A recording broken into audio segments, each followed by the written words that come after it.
تیری عظمتوں سے ہوں بے خبر،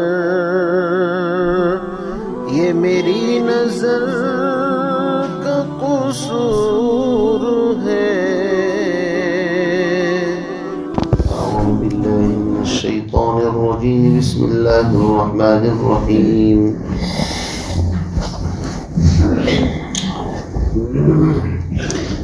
يا أيها الذين آمنوا كلوا من طيبات ما رزقناكم واشكروا لله إن كنتم إياه تعبدون إنما حرم عليكم الميتة والدم ولحم الخنزير وما أهل به لغير الله فمن اضطر غير باغ ولا عاد فلا إثم عليه إن الله غفور رحيم۔ صدق اللہ العظیم۔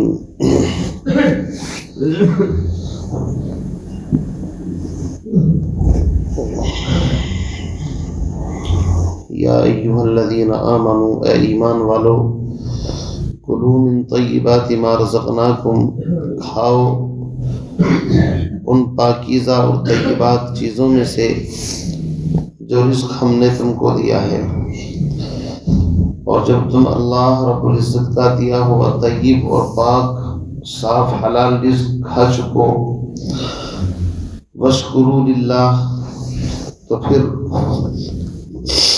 اللہ رب العزت کا شکر بھی ادا کرو، اس لیے کہ لئن شکرتم لازیدنکم، شکر کرنے سے نعمتیں بڑھیں گی، باقی رہیں گی، اور اگر تم اللہ کی طیب حلال چیز کھا کر کے بھی شکر ادا نہیں کرو گے تو وَلَئِن كَفَرْتُمْ إِنَّ عَذَابِي لَشَدِيدٌ، تو ناشکری کی پکڑ بڑی سخت ہوتی ہے۔ پتہ ہی چلا کہ اللہ رب العزت جب حلال اور طیب غذا عطا فرمائے تو انسان کو اللہ کا شکر ادا کرنا چاہیے۔ ایک لقمہ انسان کے پیٹ تک پہنچتا ہے تو اس کے اوپر کتنی محنتیں لگتی ہیں آپ اندازہ نہیں لگا سکتے۔ کسان وہ کھیت کے اندر ہل چلاتا ہے، اس کے اندر بیج ڈالتا ہے، پھر اس کے بعد اس کی آب پاشی کا انتظام کرتا ہے، اس کے بعد پھر کہیں اس کی دیکھ بھال جانوروں سے حفاظت کی جاتی ہے، پھر اس کو گھاس پھوس سے بچا کر کے صاف ستھرا رکھا جاتا ہے، پھر اس کو کاٹ کر کے لاتے ہیں، پھر اس کو سکھاتے ہیں، پھر بھوسے سے الگ کرتے ہیں، اس کے بعد پھر اس کو چکی پر لے جا کر کے پسوایا جاتا ہے، پھر اس کے اندر گھر لا کر کے اس کو گوندھا جاتا ہے، اور اس کے بعد توے پر روٹی بننے کے بعد بڑے مراحل سے گزر کر کے ایک لقمہ انسان کے پیٹ کے اندر پہنچتا ہے۔ اللہ رب العزت کا شکر ادا کریں جب انسان کے سامنے رزق حلال آئے کہ اللہ تیرا احسان ہے، ذهب الظمأ وابتلت العروق وثبت الاجر انشاءاللہ تعالی۔ تو ہر طریقے سے اللہ کا شکر کرنا چاہیے۔ فرمایا واشکروا للہ، اور اللہ کا شکر ادا کرو کہ اللہ نے تم کو حلال طیب غذا عطا فرمائی۔ ان کنتم ایاہ تعبدون، شکر ادا کرو اگر تم اسی کی عبادت اور بندگی کرتے ہو، اور اگر کسی اور کی بھی کرتے ہو تو پھر تو بھائی تم جانو، تمہارا کام جانو۔ مقصد یہ ہے کہ خالص اللہ ہی کا شکر ادا کرنا ہے، کسی اور کی اس کے اندر آمیزش نہیں کرنی ہے۔ اب اس کے بعد کچھ چیزیں وہ ہیں کہ جن کو مشرکین مکہ نے، قریش نے، اہل عرب نے، باوجود ہے کہ اپنے آپ کو ابراہیم علیہ السلام کی امت میں کہتے تھے، ابراہیم علیہ السلام کی آل اولاد بتاتے تھے، لیکن ان کی طرف نسبت کر کے کہ ابراہیم علیہ السلام کی شریعت میں بھی حرام تھی، اس لیے ہم بھی ان کو حرام کرتے ہیں۔ تو اللہ فرماتے ہیں کہ جن چیزوں کو تم نے اپنی طرف سے حرام کیا ہے وہ حرام نہیں ہے، بلکہ ہم بتاتے ہیں حرام کون کون سی چیزیں ہیں۔ ان میں سے یہاں پر 4 چیزوں کا ذکر آیا ہے، اور قرآن میں تقریباً 2-3 مقامات پر بالکل یہی چاروں چیزوں کا ذکر 3-4 مقام پر سورہ مائدہ کے اندر بھی آئے گا، سورہ انعام کے اندر بھی ہے۔ اس کے علاوہ سورہ مائدہ کے اندر 7 چیزوں کا ذکر اور آئے گا ان 4 چیزوں کے علاوہ۔ اسی طرح سورۃ الانعام کے اندر بھی بڑی تفصیل کے ساتھ بحیرہ، صاحبہ، وسیلہ، حام، یعنی ان تمام جانوروں کی تفصیل تو اپنے موقع پر آئے گی، یہاں پر صرف 4 باتوں کو سمجھنا ہے۔ لیکن 4 کا مقصد یہ نہیں کہ صرف یہی 4 حرام ہیں، قرآن نے یہاں پر صرف 4 چیزوں کو ذکر کیا ہے، اس کے علاوہ دوسرے مقامات پر اور چیزوں کو بھی بیان کیا ہے۔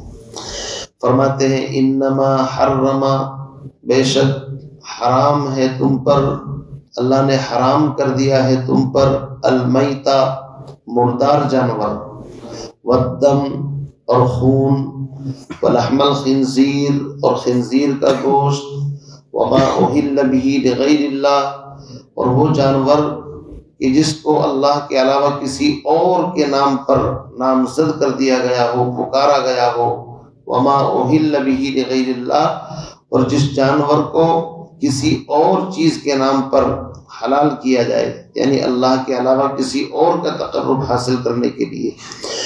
اس کے بعد یہ 4 چیزوں کا ذکر کرنے کے بعد اللہ رب العزت جو کہ غفور الرحیم ہے، پھر بھی اللہ رب العزت نے مہربانی فرمایا فمن اضطر، لیکن پھر بھی اگر کوئی مضطر پریشان حال ہو جائے، یعنی ایسی ضرورت پیش آ جائے کہ وہاں پر حلال چیز اور طیب چیز ہے ہی نہیں، صرف یہی 4 چیزیں ہیں، یا تو مردار ہے یا خون ہے یا خنزیر، یا اسی طریقے سے وہ جانور ہے جس پر اللہ کے علاوہ کسی اور کا نام لیا گیا ہو، اور انسان بالکل اس کی جان نکلنے کے قریب ہے اور ان چیزوں کے علاوہ اور کوئی چیز اس کے پاس نہیں ہے، تو فرمایا 2 شرطوں کے ساتھ وہ استعمال کر سکتا ہے، غیر باغین، نہ تو اس کے اندر رغبت کرنے والا ہو، ولا عادن اور نہ حد سے زیادہ، لمٹ سے زیادہ تجاوز کرنے والا ہو، بس اتنا کھائے جس سے جان بچ جائے۔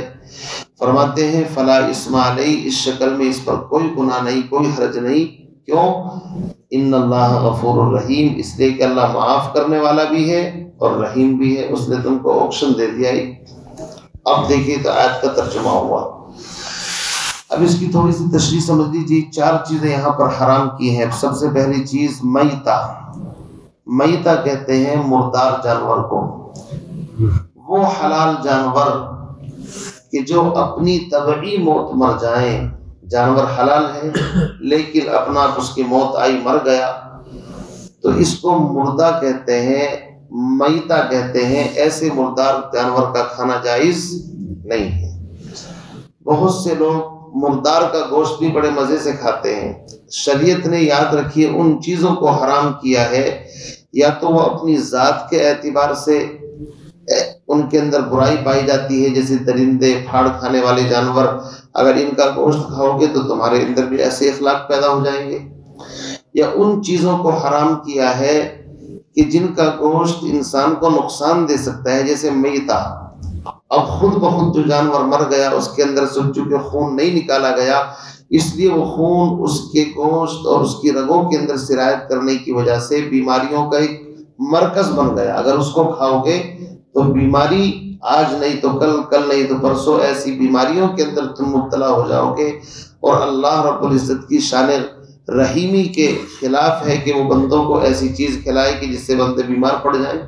اس لیے اس نے شفقت کا معاملہ فرمایا اور کہا کہ دیکھو کھانے پینے میں تم اتنے آزاد نہیں ہو کہ جس کو چاہو کھاؤ۔ بعض قومیں تو ایسی ہے کہ کھانے پینے میں ان کے یہاں کسی چیز کی کوئی رعایت نہیں، کھانے پر آ جائیں تو کیڑے مکوڑے تک کھا جائیں، اور نہ کھانے پر آئیں تو حلال اور پاکیزہ چیز بھی نہ کھائیں۔ یہ افراط اور تفریط جو ہے شریعت اس کے خلاف ہے۔ شریعت اعتدال کا نام ہے، جن چیزوں سے روکا ہے ان سے رکو، اور جن چیزوں کی اجازت دی ہے ان کو بغیر تکلف کے استعمال کرو اور اللہ کا شکر ادا کرو۔ تو سب سے پہلی چیز ہے میتہ، مردار جانور، وہ حلال جانور کہ جس کا گوشت کھایا جاتا ہے شریعت میں، گائے ہے، بیل ہے، اسی طریقے سے کٹرا ہے، بھینس ہے، اور بکرا، بکری، دمبا، دمبی جو بھی ہیں، اونٹ ہے، یہ وہ حلال جانور ہیں کہ جن کی لسٹ شریعت نے بتائی ہے، جائز ہے۔ لیکن اگر یہ اپنی طبعی یا غیر طبعی موت مر جائیں، سورہ مائدہ میں آئے گا گلا گھونٹنے کی وجہ سے مر گیا، اوپر سے چھلانگ لگا دی، پہاڑ سے گر کر کے مر گیا، بہت ساری شکلیں ہیں، تو ان تمام کو میتہ کہا جاتا ہے، ان کا گوشت کھانا تمہارے لیے جائز نہیں ہے۔ صرف 2 مردار حلال ہیں شریعت کے اندر. احلت لنا میتتان، اللہ کے نبی نے 2 چیزوں کو مستثنا فرمایا کہ 2 مردار چیزیں ایسی ہیں جو تمہارے لیے حلال ہیں بغیر ذبح کیے، ذبح کرنے کی ضرورت نہیں ہے. احلت لنا میتتان، السمک پہلی چیز مچھلی ہے، اور دوسری چیز والجراد، اور دوسری چیز ٹڈی ہے. ٹڈی ایک بڑا سا جانور ہوتا ہے، اتنا بڑا، اور بکثرت جب وہ آتی ہیں تو کھیتیوں کو بالکل ایک دم کھا کر کے پلین بنا دیتی ہیں.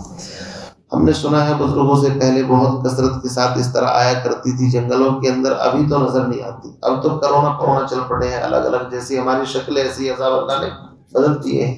یہ تو حالات کے اعتبار سے عذاب بدلتے رہتے ہیں.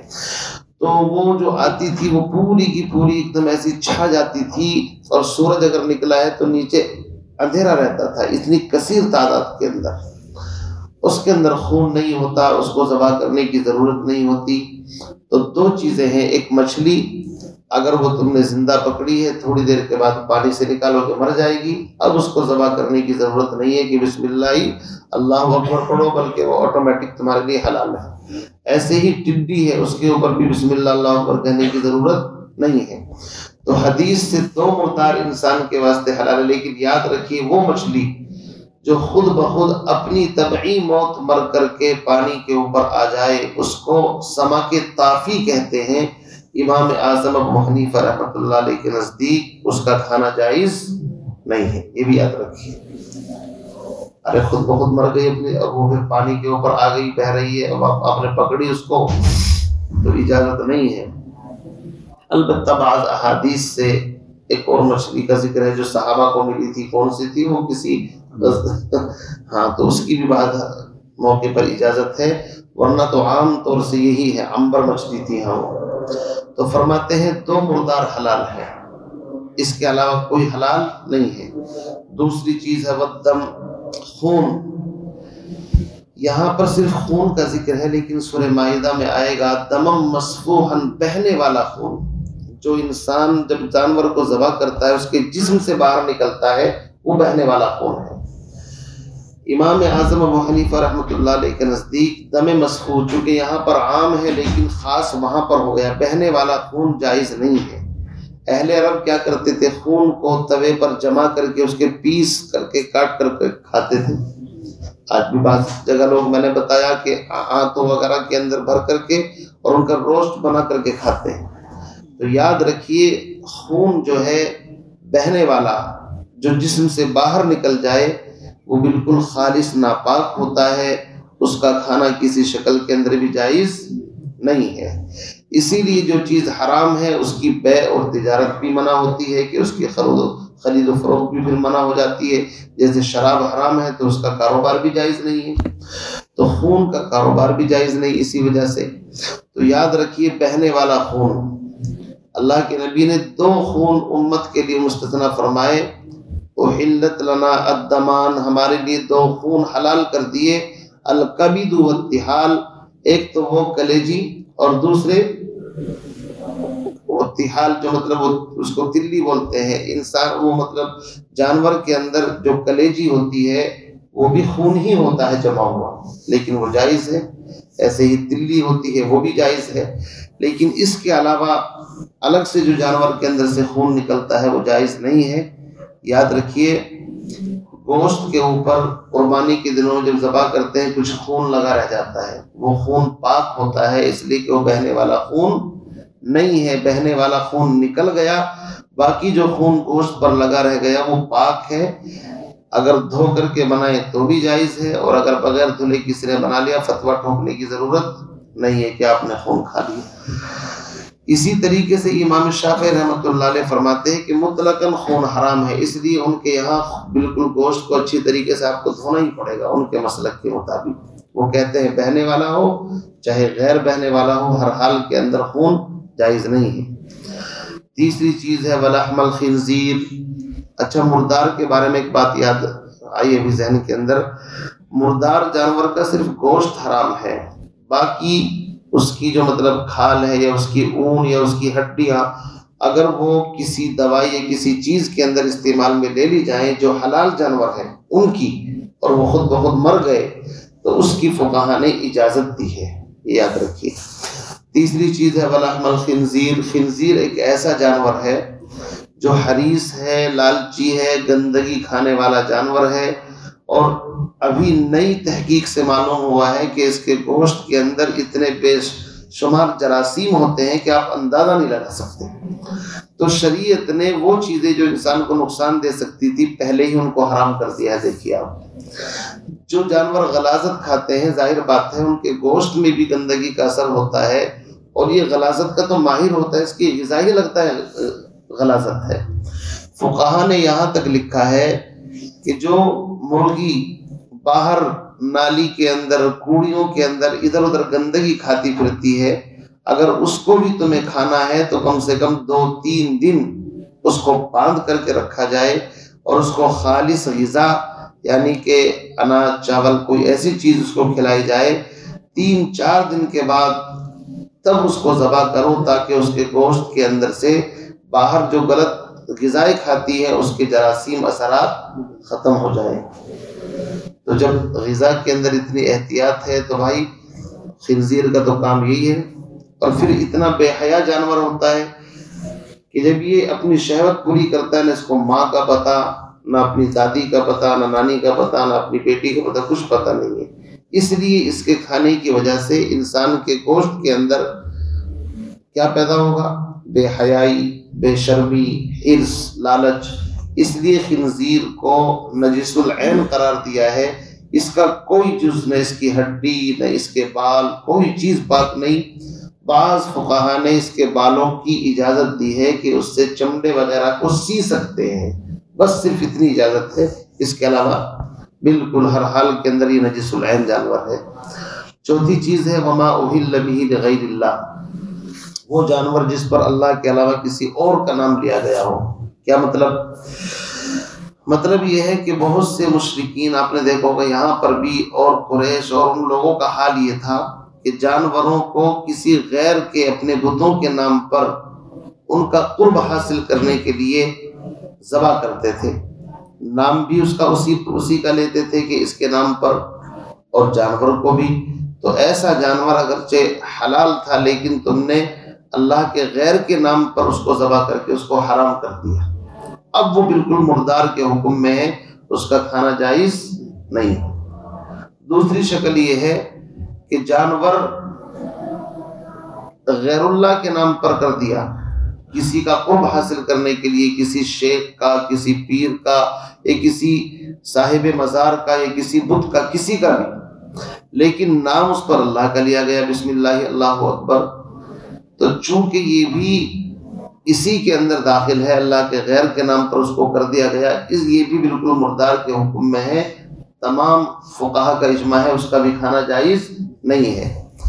اور وما ذبح علی النصب ایک جگہ آئے گا قرآن کے اندر، یہ اس کے مدلول کے اندر صریح مدلول ہے، یعنی اگرچہ نام اللہ کا لیا لیکن جانور کو کسی اور کے نام پر تم نے نامزد کر دیا، تو یہ بھی مردار کے حکم میں ہے۔ تیسری شکل یہ ہوتی ہے کہ کسی حلال جانور کو کسی پیر کے نام پر یا کسی دیوی دیوتا یا کسی اور کے نام پر ایسے ہی چھوڑ دیا، جیسے اس کا کان چیر دیا، جیسے کہ سانڈ بجار وغیرہ کو چھوڑ دیتے ہیں۔ تو اس کا مسئلہ یہ ہے کہ اگر وہ چھوڑنے والا مالک اپنے آپ اس کو لا کر کے توبہ تلہ کر کے صحیح طریقے سے ذبح کر لے تو پھر جائز ہے، یعنی اس کی نیت چونکہ بدل گئی، یا اس نے کسی کو اس کو فروخت کر دیا آگے اور کہا کہ بھئی میں اس کا مالک ہوں اور میں نے اس کی نیت کی تھی غیر کی، لیکن میں اس سے توبہ کرتا ہوں، تو پھر اس کا خریدنا بھی جائز ہے۔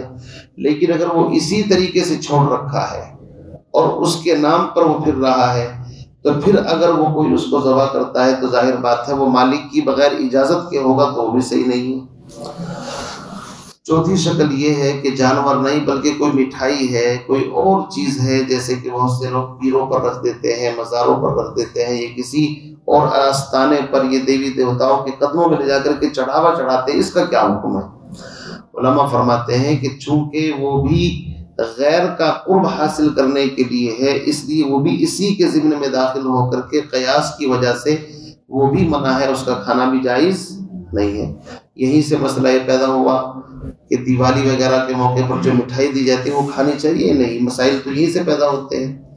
تو یاد رکھیے اگر وہ کسی غیر کا قرب حاصل کرنے کے لیے ہے تو پھر تو جائز نہیں ہے، اور اگر ایسا نہیں ہے بلکہ ایسے ہی خریدا اور آپ کے دوست نے آپ کو گفٹ کر دیا پھر گنجائش ہے اس کے اندر۔ مسئلہ تو نیت کا ہے سارا۔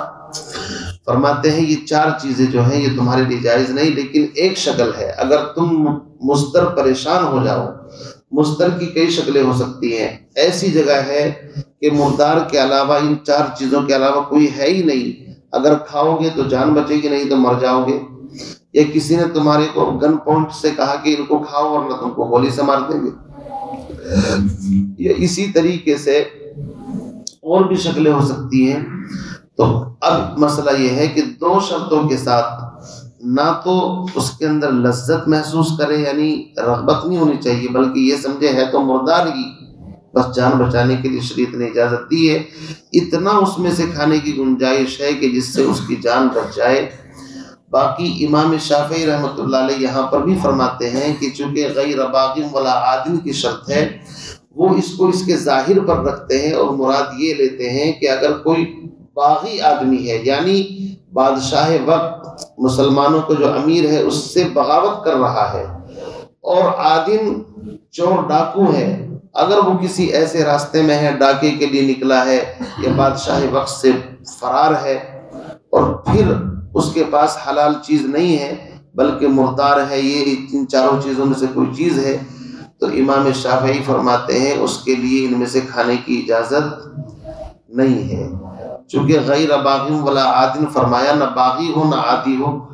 امام اعظم ابو حنیفہ رحمۃ اللہ علیہ فرماتے ہیں غیر باغی ولا عادن سے چور ڈاکو یہ مراد نہیں، بلکہ مراد یہ ہے کہ اگر کوئی مضطر پریشان ہو تو نہ تو اس کے اندر لذت لے، انٹرسٹ رکھے کہ بھائی اب اس کو مزے سے کھاؤں گا، اور نہ وہ حد سے زیادہ لمٹ کروس کرے، تو اس شرط کے ساتھ اس کو بھی جان بچانے کے لیے کھانا جائز ہے۔ فقہا کا اختلاف، دلائل ہر ایک کے پاس ہوتے ہیں، ان کے پاس بھی دلیل ہے، وہ قرآن کی ظاہری آیت کو پیش کرتے ہیں، امام اعظم ابو حنیفہ کے پاس بھی دلیل ہے۔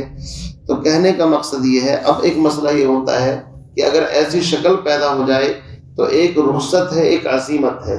رخصت تو یہ ہے کہ کھا لے، اور عزیمت یہ ہے کہ جان دے دے لیکن حرام نہ کھائے، کس چیز پر عمل کرے۔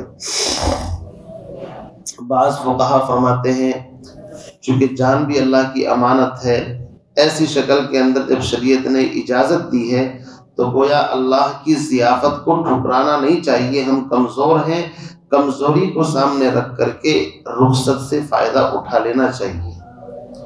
باقی اگر کوئی عزیمت پر ڈٹ جائے کہ نہیں جان چلی جائے لیکن حرام نہیں کھاؤں گا، تو ایسا آدمی اگر مرے گا تو ظاہر بات ہے اللہ اس کو بھی اجر عطا فرمائیں گے، چونکہ اس کی نیت بھی یہی ہے کہ مجھ سے اللہ راضی ہو جائے۔ بہرحال ایک شکل اس کے اندر ہے کہ اگر کوئی ایسا ظالم اور جابر حکمراں ہے کہ جو حلال اور حرام کو بالکل ایک دم اس نے مکس کر دیا ہے اور عوام حلال اور حرام کے اندر پہچان نہیں کر پا رہی ہے، تو ایسے موقع پر اگر کوئی بجائے رخصت کے عزیمت پر ڈٹ جائے لوگوں کے ایمان کے تحفظ کی وجہ سے، کہ لوگ میری وجہ سے ان کے اندر حوصلہ پیدا ہو اور وہ ڈٹ جائے حلال کے اوپر، تو ایسے آدمی کے تو پھر کیا ہی کہنے ہیں۔ ایسے آدمی کے بارے میں تو حدیث کے اندر فرمایا کلمۃ حق عند سلطان جائر افضل الجہاد بتایا ہے اس کو۔ تو ایسے موقع پر انسان رخصت پر عمل کرنے کے بجائے عزیمت پر عمل کرے تاکہ اس کی وجہ سے اور لوگوں کے ایمان میں بھی اضافہ ہو۔ بہرحال بڑی بحثیں ہیں حلال اور حرام کی، اس لیے اپنی غذاؤں کو خاص طور سے چیک کرنا چاہیے۔ آمدنی کے سورس، آمدنی کے ذرائع اگر حلال نہیں ہیں تو انسان حرام کو فوراً نہ چھوڑے بلکہ آہستہ آہستہ اس کی بھی کوشش کرے اور حلال کی تلاش میں آج سے ہی لگ جائے۔ ہوتا کیا ہے بعض مرتبہ حرام تو ایک دم چھوڑ دی لیکن حلال ملی نہیں تو پھر ایمان کے بھی لالے پڑ جاتے ہیں، اس لیے شریعت آہستہ آہستہ تم کو ترغیب دیتی ہے حرام غذا کو چھوڑ کر کے حلال پر آؤ، دعائیں بھی قبول ہوں گی، اللہ کی رحمت و برکتوں کا بھی نزول ہوگا۔ اللہ تعالیٰ مجھے آپ کو عمل کی توفیق نصیب فرمائے۔ سبحان اللہ و بحمدہ، سبحانک اللہم و بحمدک، ونشہد ان لا الہ الا انت۔